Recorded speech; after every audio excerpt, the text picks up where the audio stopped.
everyone, welcome to Miles and Memories with Myra. Today we went to a trip to Golkonda Fort. This is the main entrance we drove through.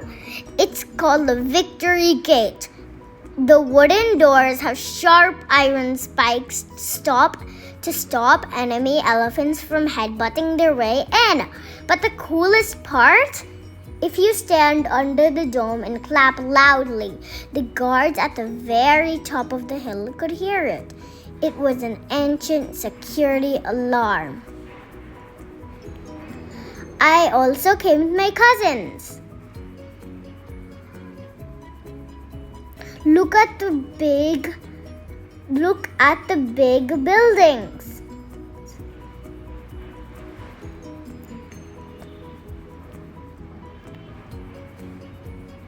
It's really old, from a long time ago. This big sturdy building is the armory. Imagine this room filled to the roof with heavy iron swords, shields, cannons, and gunpowder. This was the ultimate safe room where the Golkonda army kept all the gear they needed to protect the fort from invaders.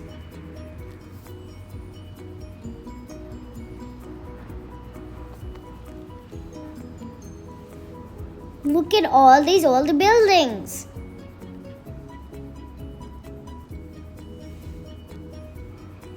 We went up just to see what there was. There's such a beautiful garden. You needed at least 5 buckets to water it.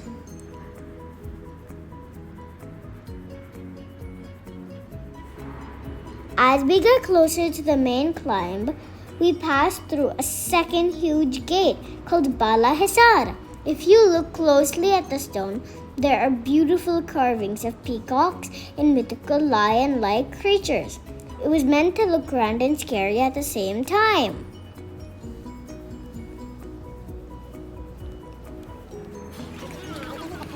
But was it scary? Then we went in.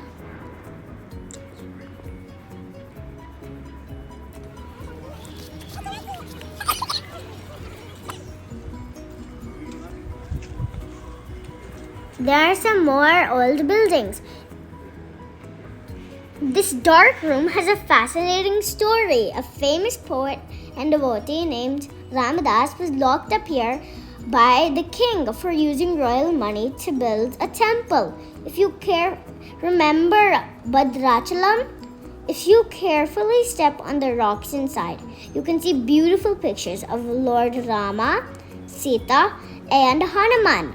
Ramadas actually carved them into the stone wall with his own hands while he was in prison. Look at the Hanuman pictures, and look at the beautiful view. We walked around and we had a few snacks because we were really hungry.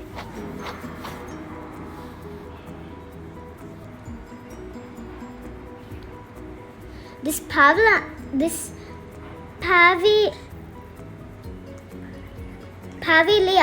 is the absolute highest point of Golkonda. This Durbar hall where the king would hold his meetings.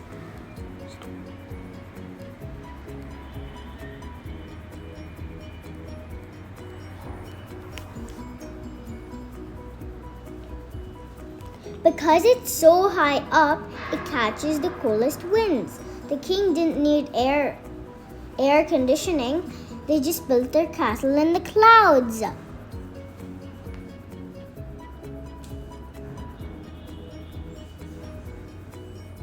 We went more up.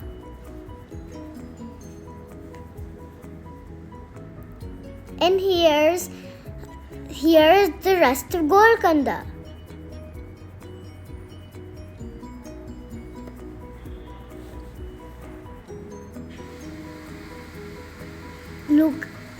Look at all the buildings. And look at the beautiful sky. all the colors. This is where the king would do meetings.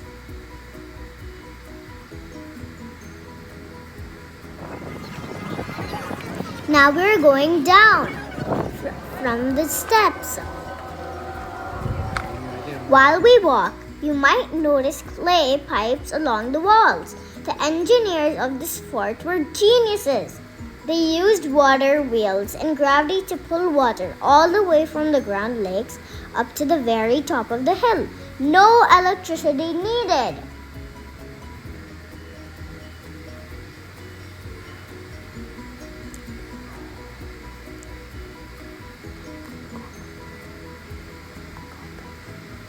And look at the beautiful garden.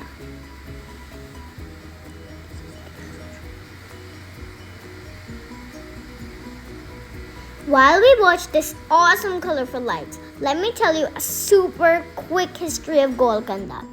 Did you know this giant fortress actually started out as just a small mud fort? This name Golkonda means Shepherd's Hill. Later on, a dynasty called the Qutb Shah kings rebuilt it and turned it into a massive, unstoppable stone city we explore today. But here's the coolest part. Golkonda used to be the diamond capital of the world.